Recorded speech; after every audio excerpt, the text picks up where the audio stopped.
Afg'oniston va Turkiya aro aloqa va do'stlik Shoh Amonulloh xon va Ototurk hokimiyatlari davrida Mahmud Tarziy sayu harakati natijasida ijod bo'lgan.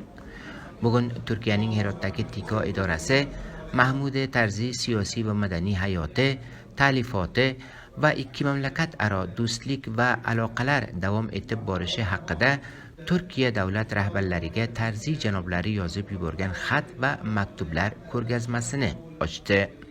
Ko'rgazma ishtirokchilari Turkiyani o'tmishda Afg'onistonga ko'rsatgan hamkorlik va yordamlari haqida ma'ruza qilib, bu hamkorliklar hozir ham keng ko'lamda davom etib borishidan minnatdorchilik bildirdilar.